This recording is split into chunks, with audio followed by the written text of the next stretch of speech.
In der Bar im La Posada in Higuera auf dem Jakobsweg Camino de Levante laufen um 7 Uhr die Nachrichten. Gestern ist auf La Palma ein Vulkan ausgebrochen. Seit meinem Start vor 8 Tagen in Valencia habe ich keine Nachrichten mehr verfolgt. Meistens esse ich zum Frühstück Tostada mit Marmelade, aber heute wähle ich eine Tostada con Tomate. Als ich losziehe, ist es noch dunkel. Kurz noch ein Blick hinauf zur Ermita de Santa Barbara, von der ich gestern einen schönen Blick über die La Mancha hatte.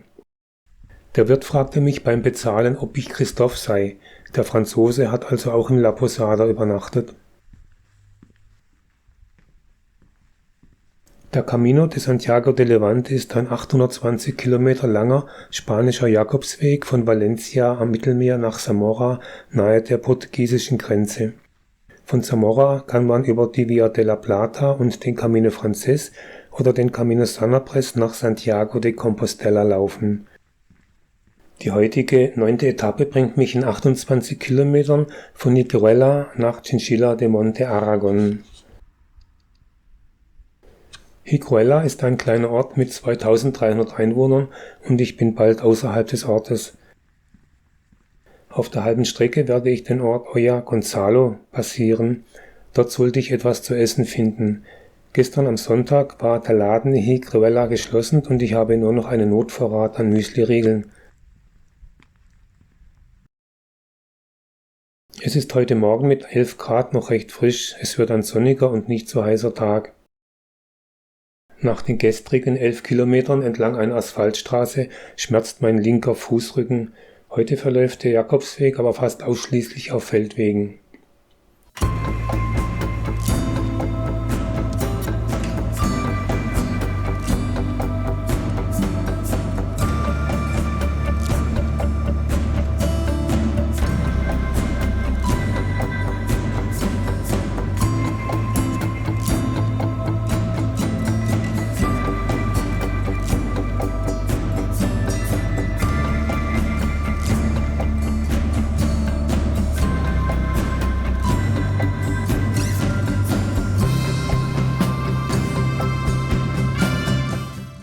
Hier sehe ich zum ersten Mal dieses schöne Pflänzchen. Meine Bestimmungs-App sagt, es seien Herbstzeitlosen.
Um 9 Uhr bin ich an dem kleinen Weiler Onces Preyos. Hier hätte ich rechts abbiegen sollen, aber ich laufe versehentlich links an den Häusern vorbei.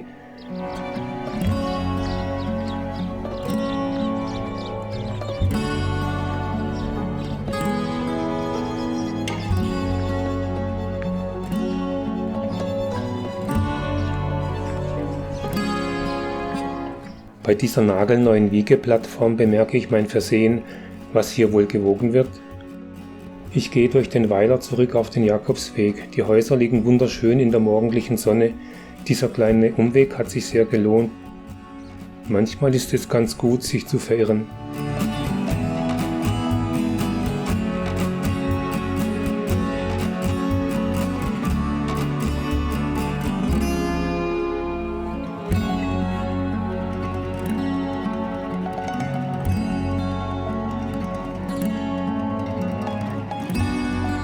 Trotz den angenehmen Temperaturen läuft es sich heute Morgen nicht so gut wie gestern. Ich bin etwas erschöpft und freue mich auf die Pause im nächsten Ort.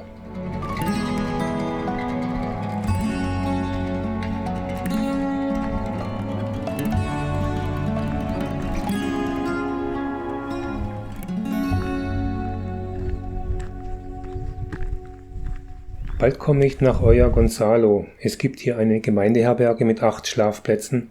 Schon von hier höre ich, wie ein fahrender Gemüsehändler seine Ware anpreist.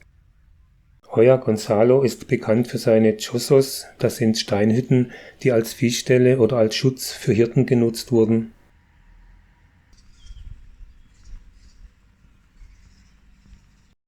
An der Plaza Iglesia steht die Renaissancekirche Parroquia de Nuestra Señora de los Remedios. Anscheinend wurde direkt an die Kirche ein Wohngebäude angebaut, das hilft Baukosten sparen. Vor der Bar Marin gönne ich mir ein etwas schwach gebackenes Käsebocadillo mit Olivenöl, das gibt wieder neue Kräfte. Dabei werde ich von den Gemüsehändlern unterhalten.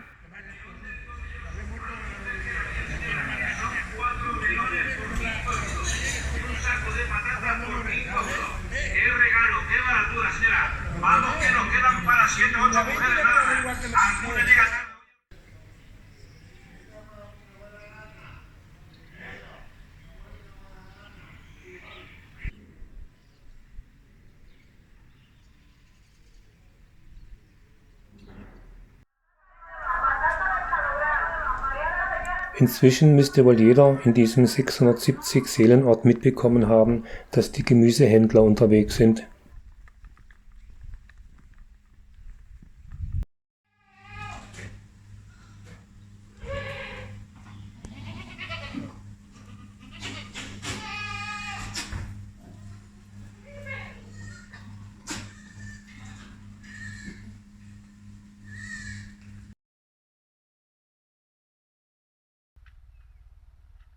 Weiter geht es an Mandelbäumen vorbei. Ein Bauer schüttelt die Früchte von den Bäumen.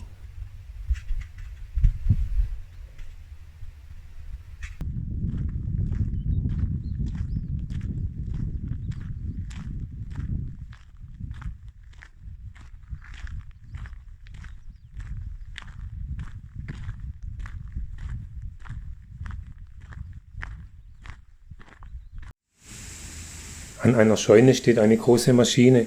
Ich vermute, dass hier die Mandelschalen aufgebrochen werden.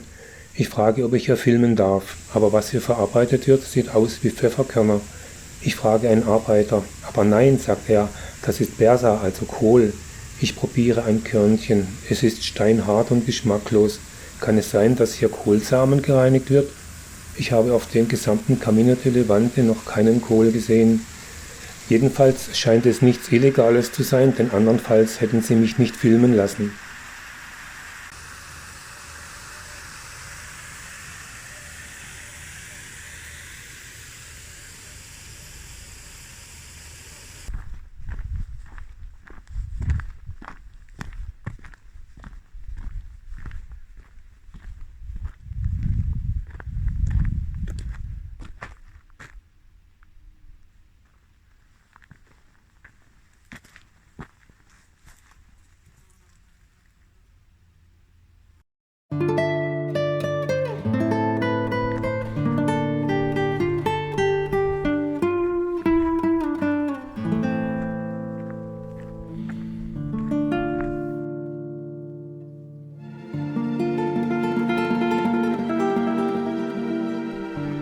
Nach einem schönen kleinen Wäldchen mit Kiefern und Steineichen zieht sich der Camino de Levante endlos durch abgeerntete Felder. Unter dem blauen Himmel mit den kleinen Wölkchen läuft es sich sehr schön auf den trockenen, lehmigen Wegen.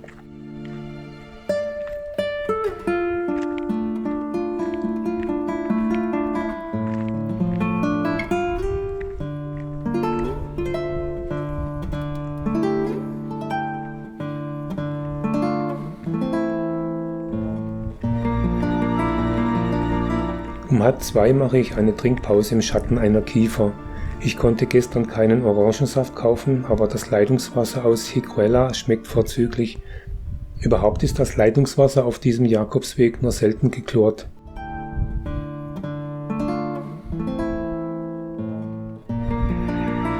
Am Horizont fliegen 2 Düsenjäger ihre Runden. Nördlich von hier befindet sich in der Nähe ein großes Militärgebiet. Ich bleibe noch eine halbe Stunde sitzen und betrachte die Wolken. Warum auch nicht, ich habe keine Eile.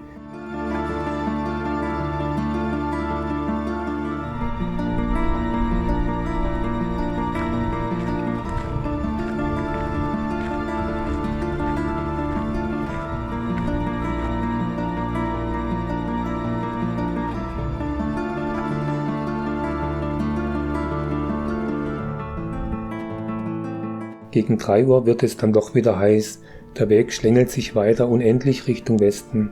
Das Trinkwasser wird knapp und ich hole meinen Sonnenschirm aus dem Rucksack. Bis nach Chinchilla de Monte Aragon sind es nur 8 Kilometer.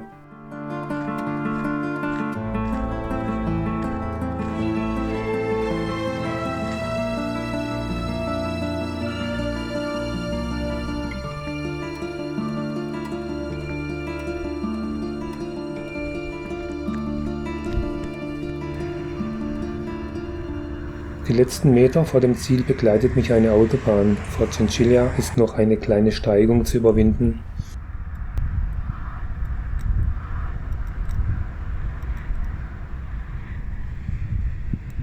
In Chinchilla gibt es keine Pilgerherberge, aber 2 günstige Pensionen hier an der Landstraße. Die Stadt selbst befindet sich rechts am Berg. Oberhalb der Stadt thront eine alte maurische Burg. Ich hoffe, ich habe heute Abend wieder genug Elan, um da hochzusteigen. Im Hostal El Peñón gibt es Zimmer mit Bad für 25 € und ohne Bad ab 15 €. Das Zimmer ist klein, aber ausreichend. Der Besitzer sagt, die Zimmer werden nach und nach renoviert und mit Bad ausgestattet. Auch das kleine Gemeinschaftsbad ist sauber, man kann sich eigentlich die 10 € für das eigene Bad sparen, man ist ja schließlich Pilger. Direkt hinter dem El Peñón befindet sich die zweite günstige Pension, das Hostal El Volante, ebenfalls mit Zimmern ab 15 €. Um 5:30 macht der Supermarkt in der Nähe des Hostals auf. Ich kaufe Wegverpflegung für morgen und für heute Abend zum Abendessen Kekse und eine Dose Eis. Anschließend gehe ich hoch in die Stadt. Christoph kommt mir entgegen, wir grüßen. Er hat die Stadtbesichtigung wohl schon abgehakt. Ich kann mit meinen geschundenen Füßen kaum laufen und er springt mit seinen 73 Jahren den Berg hinunter wie ein junges Reh. Chinchilla mit seinen engen Gassen und einigen Herrenhäusern im Mudéjar-Stil begeistert mich. An der Plaza de la Mancha steht die Iglesia Parroquial de Santa María del Salvador mit seiner Renaissance-Fassade, gotischem Portal und barockem Inneren, das später neoklassizistisch umgebaut wurde.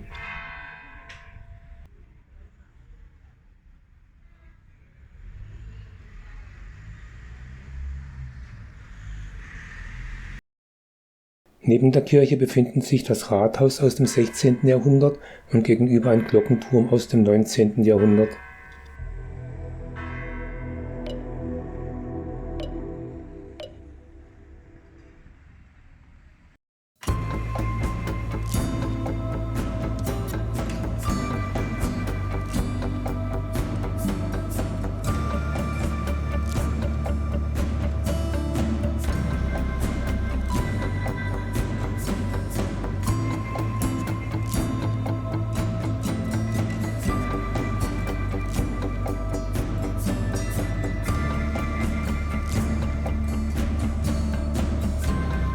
In die Felsen sind alte Behausungen mit Rauchabzug angehauen, von denen einige renoviert wurden und wieder bewohnt sind.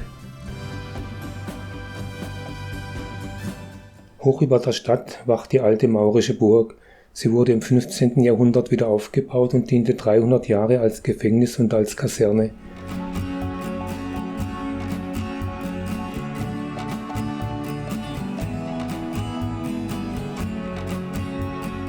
Von hier oben hat man einen überwältigenden Rundblick über die La Mancha.